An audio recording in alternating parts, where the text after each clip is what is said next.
This is MJ. I'm an author, I'm an artist, I'm an analyzer. Find all my work at mjmunoz.com. Welcome to Going Ultra. This episode is called Ultra Grit, and I am talking about, analyzing, discussing, reviewing Ultraman Zett Episode 5. So I'm watching this dub, and I'm having a lot of fun with it.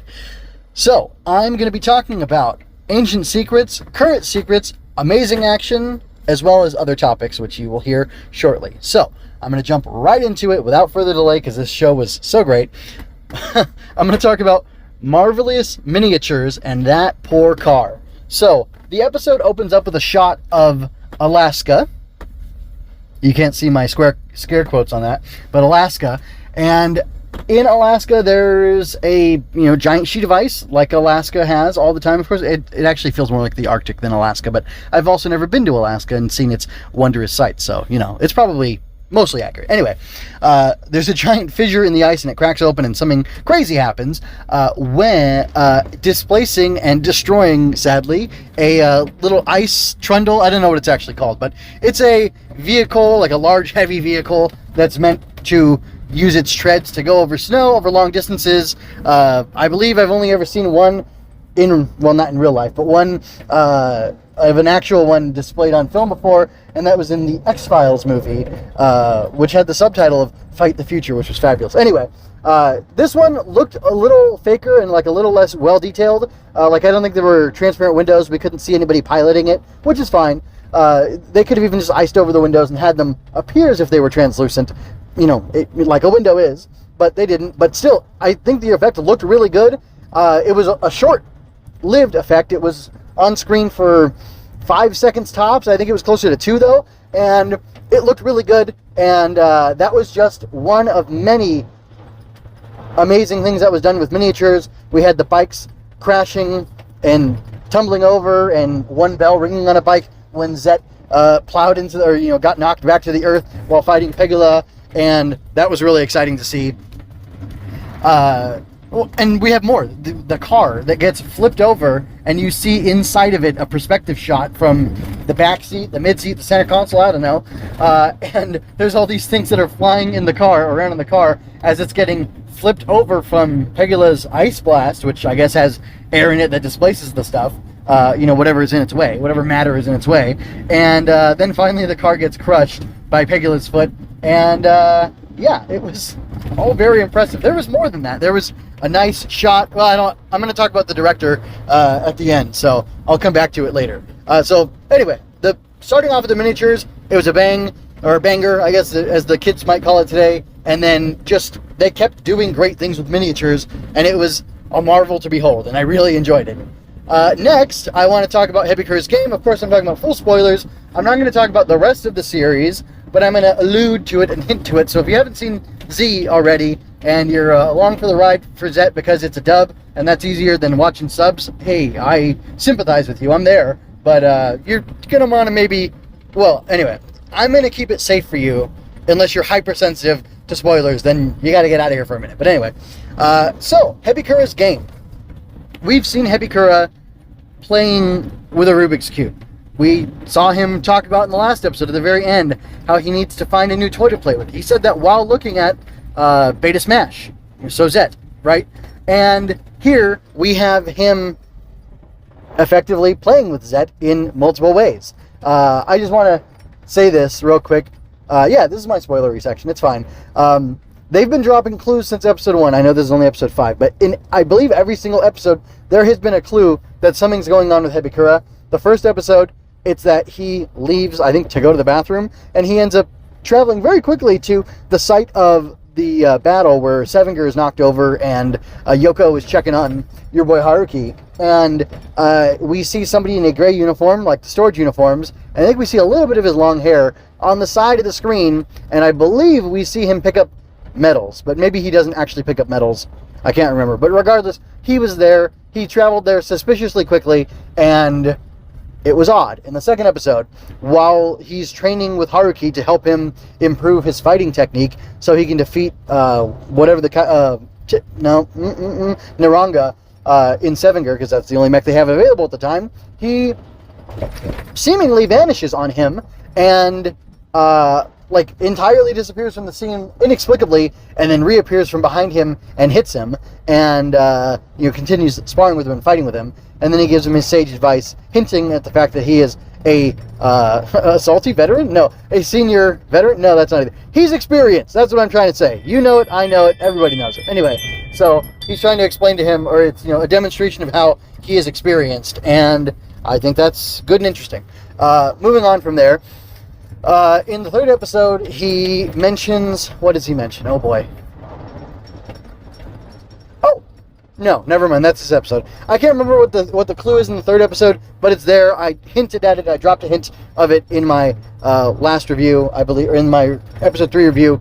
And one more thing about in this episode, when he steals the Zett riser, which I'll come back to the Zett riser later, he vanishes similarly, and the way the camera pans around, I believe it directly mirrors or parallels how the camera panned around when Haruki got knocked over in the dojo. In fact, when I watched this originally, in 2020, I think, when I was watching Z back in the day, I made that observation, and I went back and I compared and I looked at it. I'll have to see if I can find the video of it, because I think I made a video comparison of the shots, because it struck me how similar they were and how interesting they were. One more thing, I'll talk to that about I'll bring that back up when I'm talking about the sorry, this ringing in the vehicle with me, when I talk about the director. But yeah, I'll leave it at that for now. So I haven't really said anything about Hebikura's game, other than I'm identifying the parts that he's played in the game. I'm identifying the parts in the narrative or the story or the show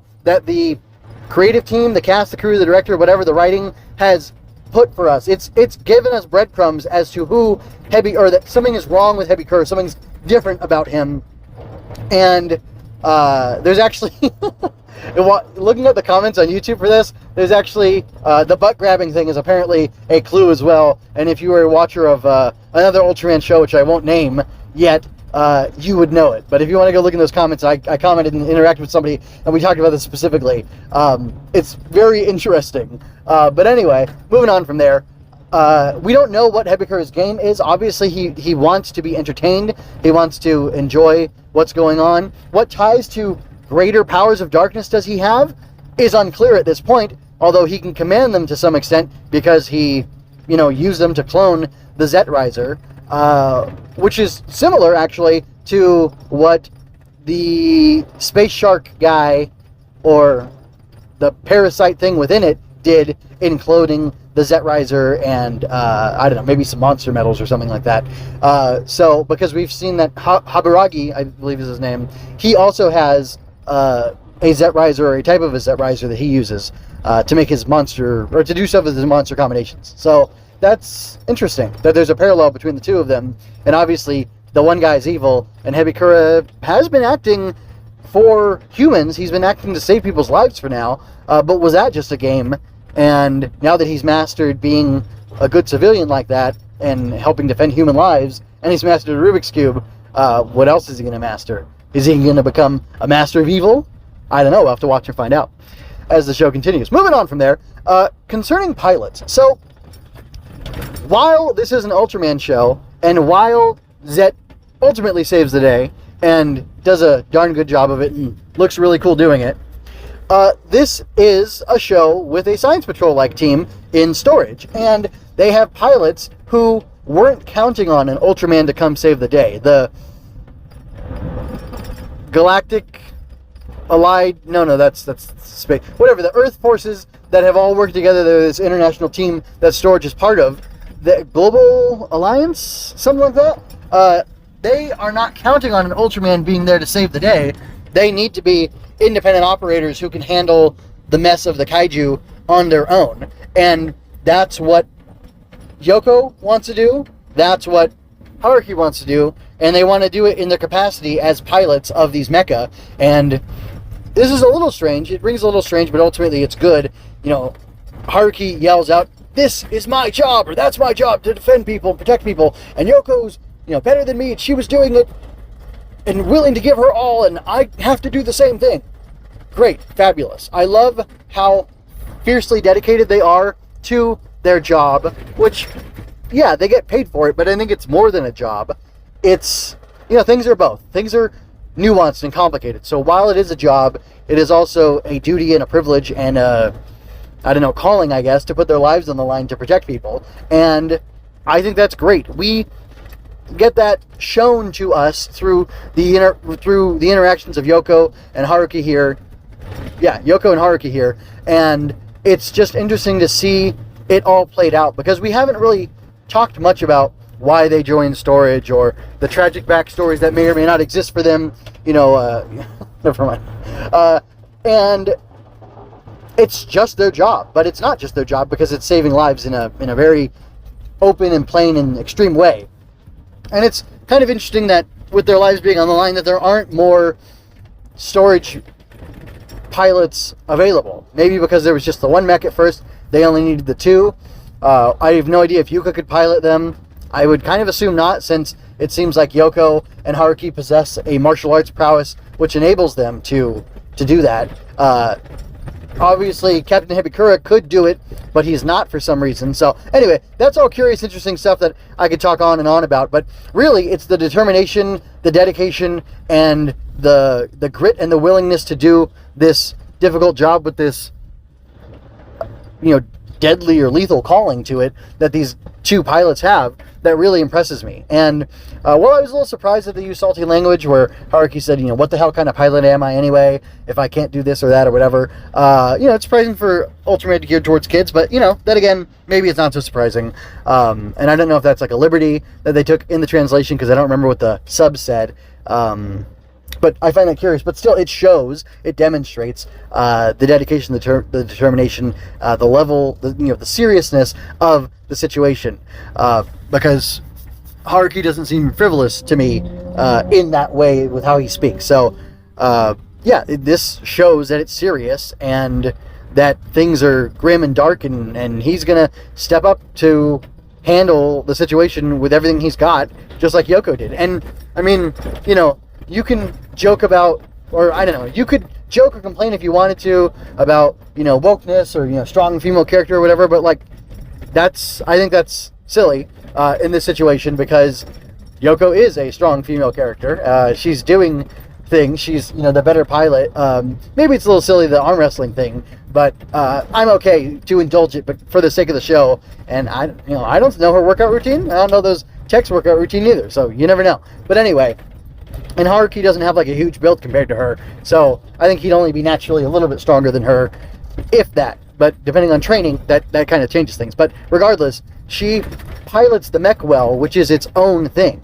I've heard of women who are very impressive marksmen, with regular guns, and the gun is the great equalizer, and I think the mecha is the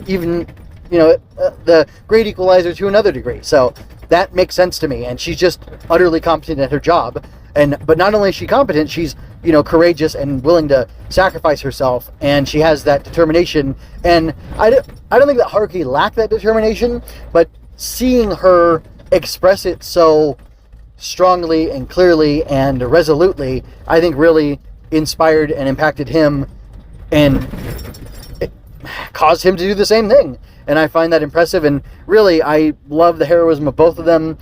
It was very cool to see him rescue her in the way that he did, specifically, both in that he used the environment cleverly, used a jetpacks on Sevenger to melt the ice to thaw it out, and then he used that crazy jetpack contraption thing that they have, like the Mandalorian or something, to go pull her out of the cockpit, and it was awesome. It was really awesome. And I love that. I love their work relationship, their friendship, their their fraternity of being fellow soldiers against kaiju and stuff. It's very cool. And like I said, the grit and the determination was very, shocking, and I don't know. It felt like it weighed a lot thematically in the episode, which is why I think even the spear was brought to them, to Zett, basically, because of the determination of both of them. And specifically, there was one instance where Haruki said something about how they weren't going to give up, and then the spear, I don't think it came to them. I think it was during the fight with, Lord Zapadon, or whatever it's called, Zapatos, sorry, and they were able to activate it and, do better at that time, and unlock a new level of power with the spear by making the spear arrow thing, and I think that was only due to his determination, which again was reinforced by Yoko, and that's just great. It's just great, interactive character drama and storytelling, I think. So anyway, moving on from there. Enough concerning pilots. Let's talk about the Zett Riser versus the Metal Riser. And this is a little bit of a complaint. I called out last episode that I didn't like them talking about the, Ultrafusion. It's time for Ultrafusion because it just plays odd and plays silly, I think. And again, the Zett Riser, it doesn't make sense that it would be called the Zett Riser because it wasn't designed for Zett specifically. It could have been the Z Riser. Is Z for Zett for Zero? Is that what it is? Is that why it's a Zett Riser? Because Zero's the one who had it. But we'll see, I think in the next episode, or pretty soon, that somebody else has one too. And I think for the sake of simplicity and for the sake of the toyness of it and just the real world application of it, it would make more sense for it to be called a Metal Riser because it uses Ultra Metals, and the Dark Zett Riser, or whatever it's called, uses Monster Metals. So the fact that metals are the key factor in the riser suggests to me that that's what it should be called after, Metal Riser. Then it would make sense. It has Ultra Metals, it has Monster Metals, it has whatever else kind of metals you want to put in it too. And I think that would be better. You'd remove the Z branding from it, or maybe because that one went to Z, it, magically by Land of Light technology customized itself to him. It gets a Z on there. And if Zero had one, it might get a Z too, but it'll look different or whatever. And I don't know, it just kind of seems like from a toy making perspective and trying to sell this thing and market this thing, it makes sense to not have the toy aspects of it interrupt. Like, it would be an equally good toy if it was called the Metal Riser as if it was called the Zett Riser. The only thing is, when you're looking for the Zett toy in the store, I guess it being called Zett would work better, but if it has a picture of him on it anyway, then who cares? And then from a writing perspective, it doesn't detract from things to have it be called the Metal Riser at all. In fact, like I said, or argued for, it leaves it open to interpretation and, extrapolation or iteration in other ways, as we are going to see. But, risers other than the Dark Riser and the Zett Riser. So anyway, that's just kind of a silly thing, but I had to say it. And then the last thing is director assault. This director was assaulting my senses with awesomeness. The flying scenes of combat between Pegula and Zett were incredible. Going through the clouds, the frost hitting the lens, the going through the eye of the storm, that was all awesome. The CGI was made. I couldn't even tell what was CGI and what wasn't, and where it was integrated or not, or whatever, or what do they call it? Composited, right? Anyway, I couldn't even tell most of those shots if they were CG or live action suits with like a CG environment around them, or what. The jet stream coming off them as they're flying through the clouds too. Absolutely fabulous. Yeah, I didn't even know really how they landed the effect of Zett tumbling through the clouds and then landing on the ground and crashing into the practical elements and having practical elements, of debris flying up around him. I don't know how they did that.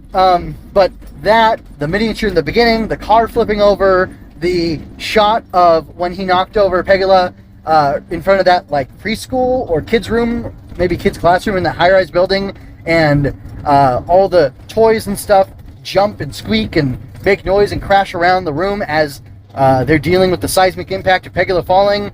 And that was fabulous. Gosh, what else? Just the fighting, Yuka fighting in Sevinger was awesome. It just looked so fierce and so cool, and I like the little flourish of she wanted to scoot herself over, so she almost struck the classic Ultraman Spacium Ray or Spacium Beam pose, and the jets fired off and shot her in that direction, and it just looked cool, and it was a cool reference, but it also made me think so the jets on this thing are kind of motion controlled by the body has to take on certain poses or shapes or whatever, and then it'll activate jets in a certain way that'll allow it to do stuff. That's such a cool idea and a high level. I think it's a high level concept, and seeing the intricacy of that play out in a scene like in this scene in particular, it was a fairly simple, straightforward way to do it, but it opens up the mind to all these possibilities of what this can do and how it can be shown. Another thing, when, Zett fell from the sky after Pegalo knocked him down, and he was in a bad way, he was laying down a certain way with his head to the right of the screen, and then after Hebikura was defeated, he's laying down with his head to the left of the screen, and I think that's a parallel. It's talking about them kind of being equal opposites, maybe, and, rivals for this show, and that was really cool. And what else? There were lots of great visual flourishes. I thought when he fired off the when the spear came down from the sky, was in the little rock, and it broke out of the calcification, or whatever you want to call it, the fossilization, and it turned into the giant spear of light, and it was glowing, and Zett grabbed it, and then the light kind of transferred through his hand and went over his body, down to the ground, kind of grounding out or whatever. That was a super cool visual. And then him doing 2 slices in the air to form the arrow, or I guess the bow, and then it superimposing itself over the spear, and then the way he cocked it back, and it was there's just so many cool visual flourishes, and I'm struggling to think of more. Yeah, I can't think of anything else right now. But that was all super cool. Oh, and I love the spell, or the thing that Hebikura says, which it's juggler, right? Anyway, that he says when he's copying the Zett Riser. It's a really cool thing, and it's talking about light and darkness light, and a weird transference between them, and it felt ominous, and he's dabbling in darkness, but maybe more like a Kingdom Hearts Riku type of thing, where he can use the power of darkness, or wield the power of darkness for good or evil. And that was super interesting, because I guess, Ultraman's the Giant of Light, and M78 is the Land of Light. And I guess if light is a force with a power, I guess then darkness should be a force with a power, which I kind of touched on talking about in the last episode, but just in more of a sharply defined way. And I guess if darkness can be used for good, then can light be used for evil? And are we ever going to see that in Ultraman, or has it been done already? Because maybe it has been done. I don't know. But I think that's interesting, and I think it opens up a lot of interesting storytelling potential questions. And again, the reason I'm talking about story, I'm talking about this, Hebikura again, and the darkness and light contrast, is because the directing and the visual storytelling was so strong that just the visuals alone bring all these questions to mind. And yeah, the visuals tell the story. The dialogue tells the story, the visuals tell the story, and I'm hearing both, or I'm seeing both. Anyway, I'm seeing both, and it's interesting. So anyway, that's all I want to say. This was really interesting, and I don't have anything else to say about the episode, other than I thought it was really good, and I thought it was a very good episode. It was very well directed. The storytelling was very compelling, and I'm super interested by the turn with Hebikura and where that's going. Again, even though I already know, I'm looking forward to watching it again and seeing it from a slightly different perspective, watching the dub. So that's all I have to say. I encourage you to check out my children's picture book manuscript, linked in the show notes. It's inspired by Ultraman, and it's part of a larger series of children's picture books that are all inspired by Tokusatsu. And I have one more book, a 6th book. So there's 5 of those books, and then there's a 6th book that kind of tells a different side of those stories and tells its own story as well, with these magical bug creatures that I have in this world that I'm developing. So I encourage you to check that out. And the draft that's up right now, it's draft 1.9 of Ava and the Grow Bug. It's just one draft, and it's a previous draft, and it's a good impression of what the story is going to be, but I'm going to go beyond that and make the story even better. That I've already made that story even better, and then everything else is going to build on top of that. So I encourage you to check that out along with everything else over on mjmunoz.com, and you can link to all that through the show notes. And I also advise that you please check out the audio-only podcast, and that you subscribe to that. Links are in the show notes again. And if you want to increase my subscribers on YouTube and follow my work there, you can do that as well. Links will be in the show notes again. That's how I like to do things. Links in the show notes. So check that out when you can. Thank you very much. Take care. I hope you enjoyed that. Go to mjmunoz.com to leave any questions, comments, or other feedback you might have. There you can find all of my analysis, art, and fiction. I cover books, tokusatsu, comic books, anime, and more. Look around. You're sure to find something else that you'll enjoy as well. This has been a Story Over Everything production.